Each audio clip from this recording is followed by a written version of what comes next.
Hey, welcome back. A state of charge and stream of consciousness. We're at 184 miles of charge. I just left my house. I'm on the Baltimore Beltway going to work. It's 4th of August. And traffic's kind of moderate. No big deal. Cars driving. Yes, I keep my hand on the wheel. Don't at me, man. Tim Dodd, the everyday astronaut. You have to say that whole phrase. It's a whole thing, right? Tim Dodd, the everyday astronaut, just released part 1 of 3, apparently, of an interview series with Elon Musk, and the video's like an hour long. It's really terrific. If you haven't seen it yet, I'll put a link in the description. Holy crap balls.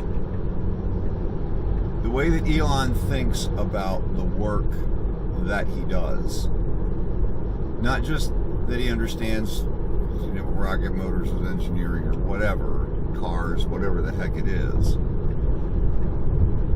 just the way he thinks about the work. He thinks about the design, he thinks about the manufacturing, he thinks about the high rate production, incorporates lessons learned from the Model 3 into the Raptor production. You know, all those things are synergistic. He's got such a great philosophy of his engineering processes. It's really amazing. And he had 5 points, and I don't remember all of them verbatim. But one of them was, and he said this before, the best part is no part. The part that you can take out is, the most optimal part, because it doesn't weigh anything and it doesn't cost anything, and you don't have to procure it and manufacture it and build it, test it, replace it, whatever. So true. The other one is that an engineer should be directly responsible for a requirement. Every requirement should have an engineer's name on it. Not a department, not a group. You can't hold those people accountable. You can't hold groups accountable for a requirement. It has to be put in by a person. That person's name needs to be on it. They have to own it, so that when you have a question about it, or you disagree with it, or you want to figure out why it's there in the first place, you can go to a person and ask them why did they put that requirement in there. We never do that. And he's so right. We just absolutely have to. And that is one of the key things I'm going to push at Northrop, man. That it's so obvious as soon as somebody says it. It's one of those things. You gotta make a person. We have cog engineers, a cognizant engineer on a subsystem or on a box or on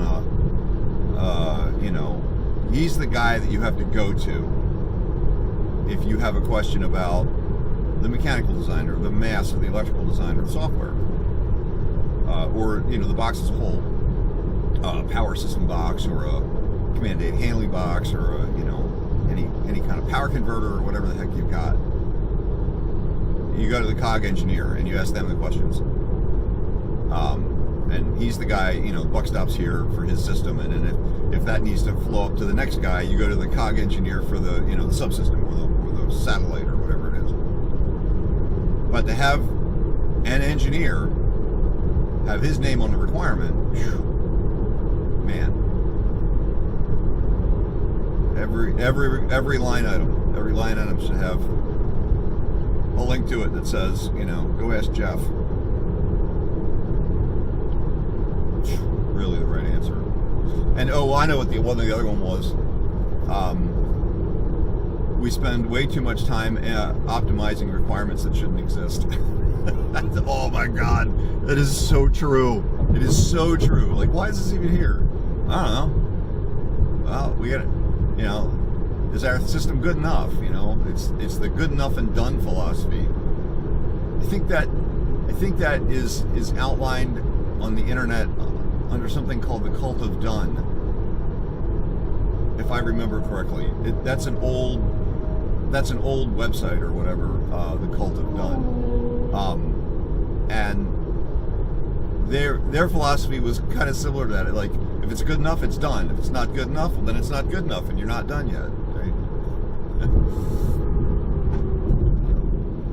If it's done, you're done. Move on. Don't.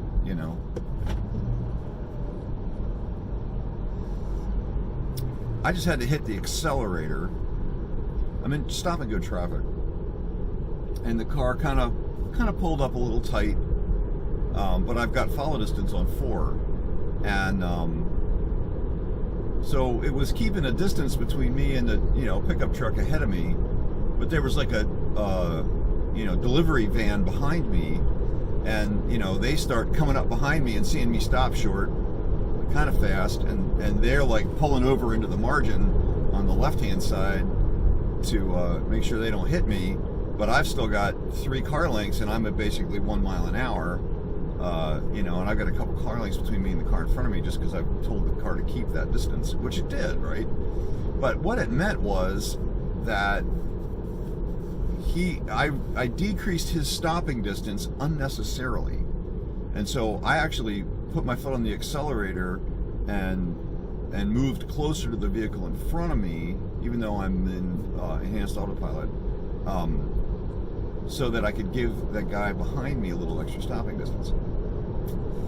There's something that an AI should be able to do. It should be able to look at that and go, oh, here's the situation. I need to move a little closer to that guy. I'm only going 5 miles an hour, 3 miles an hour. Move closer to him. That gap should be able to shrink more than that.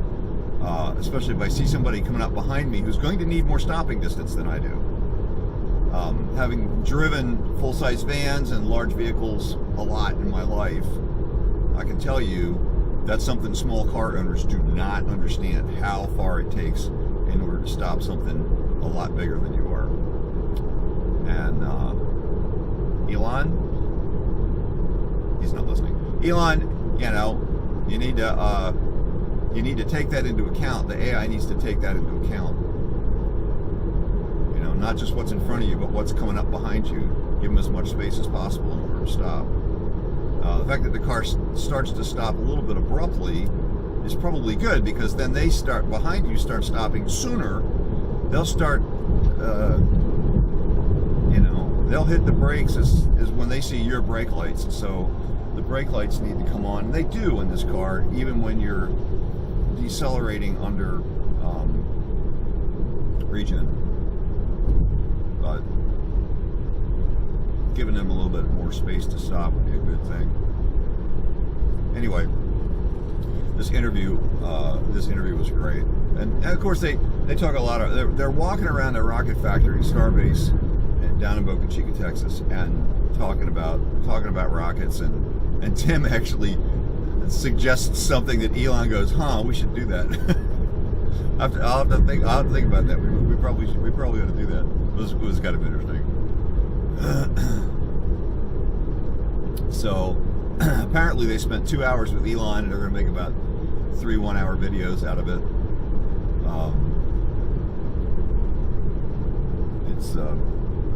It's pretty great. And Starliner's second launch is supposed to be this morning. It's currently 9:15. I'm running late getting to work, as always. And so that should be launching this morning. They postponed it from yesterday. Oh no, it was launching at, their coverage was starting at noon. There was something else that was starting earlier.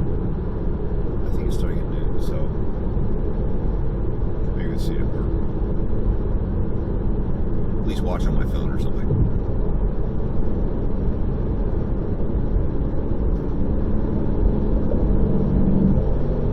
Alright, well, that's about all I had was thinking about this morning. This delivery guy is overly aggressive, completely unmarked vehicle. Nobody to call. He's from New Jersey. Oh, he's got an Amazon sticker on the window, the New Jersey plate. Jersey drivers. I'm doing that terribly. I have no idea what a Jersey accent is.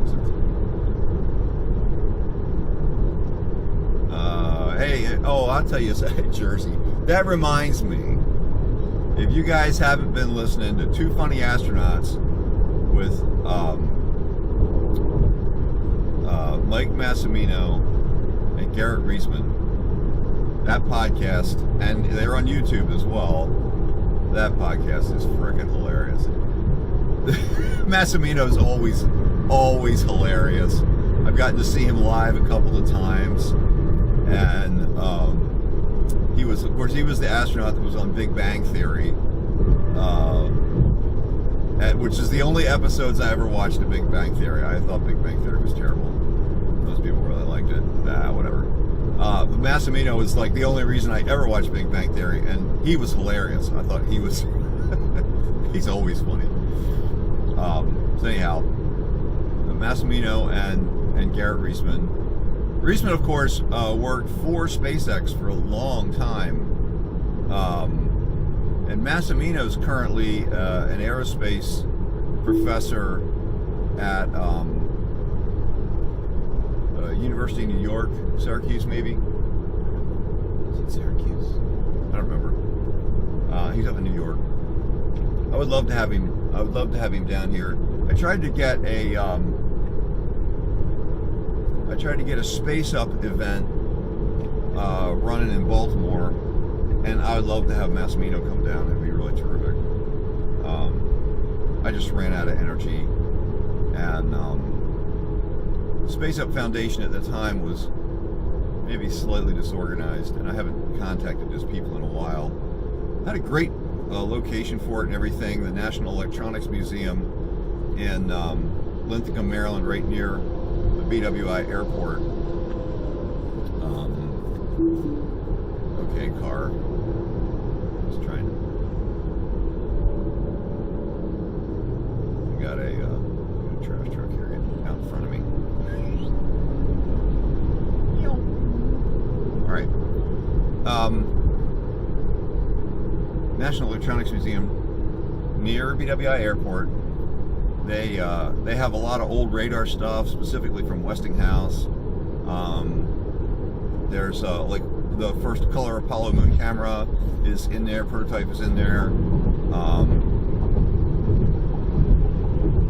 They hold a electronica music festival there, like every year. The guy who runs the museum is a big electronic music fan.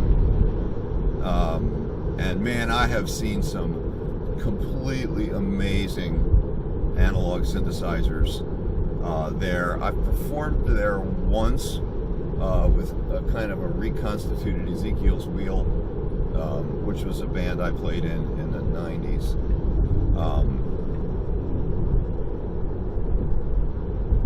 And we took, this was fun. We took, we had like, I think 4 synthesizers and no keyboards. So we took, I had a set of organ pedals and a wind synth. Ed had a guitar synth, and Alan was playing a synthesizer that he built that had a bunch of light-dependent resistors, and so you could control the synth with cloth by covering the things up, and with a flashlight. So if you shined a flashlight on it, it would open the filters way up and run the. He had them variously on amplifiers to make the sounds, to make the oscillators louder, and filters to make them brighter, and frequency actually. So you could kind of you could kind of mess with a bunch of different things with it by covering things with your fingers or shining flashlights on it. So we did kind of all that stuff, and that was pretty wild. Oh, and he built a sequencer. Oh, now I know what he did. He built an old iPhone into it with a sequencer piece of sequencing software, so that he could run sequences with a touch screen through the iPhone, use that as an input into the analog synthesizer, and then mess with it with all the filters using the light-dependent resistors. So you had sequences going on that was just a regular step sequencer that you could play with the flashlights. It was pretty cool. Anyhow, the National Electronics Museum, they're kind of going through a transition. Northrop Grumman, the Legacy Westinghouse group there, has been sponsoring them for a long time, and I think that sponsorship, it kind of seemed like that sponsorship was being reduced or taken away entirely. I'm not sure which. So they need some, need a little love. I don't know whether he started he should start a Patreon to support the museum. I'd throw in, $5 a month for him, to try and keep the doors open. They did a display a while ago, and they have summer camps there for kids and stuff. They did a display a couple of years ago, 4 years ago, probably 4 years ago anyway, of the upcoming, we hope, James Webb Space Telescope launch on the Ariane 5, and they needed sound for the rocket launch. So I took the sounds from 3 different rocket launches, and they're of course they're compressing the entire launch and deployment off the rocket of the telescope into 15 seconds or something, right? So I actually took 3 different rocket launches and blended together the sounds for those, and gave them an audio file that was super high fidelity. They had a decent set of high range speakers and a big subwoofer, so it was the sound on it was really terrific. I should publish that. I should put that out on YouTube, because the audio was pretty neat. So it was the you're getting the stream of consciousness thing. So you're getting 3 rocket launches. You've got an Atlas V, I think the Delta IV Heavy for the EFT-1 launch, and probably one of the Antares launches from OA5 or something from no, not OA5. I think that's the one that blew up. 8 maybe, because I think that was the one I got really, really good audio on. Because at Wallops, I'm really close. You're only the press corps is only 1.5 miles from the rocket, and I could get a really good sound recording of the ignition. So you kind of get this, as the engines kind of start up, right before you start to really hear the roar of the engine. You can kind of hear this really hollow sounding startup sound. And so I used that kind of as they had an ignition sequence on that, and I kind of used that for both the ignition of the animation and of the the deployment. There's like, right where the satellite separates from the top stage, and so I used that that sound there. I kind of cropped it down and just gave you a kind of an explosive bolt kind of noise. That all worked. That worked really, really good. So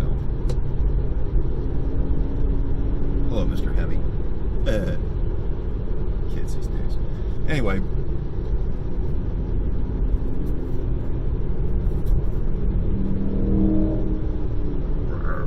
don't know if you can hear that. Heavy charger. Yeah, right. Anyway. How to put that up? I don't think that's on my channel. I'll look for it. I think it'd be fun to kind of hear, and then I can point in that video. I could point back to the originals, and so you could kind of hear where the pieces came from. All right. Well, it's 9:29. We're at 164 miles of charge, and I'm rolling down the Baltimore-Washington Parkway as usual. All right, everybody have a good day. See you next time.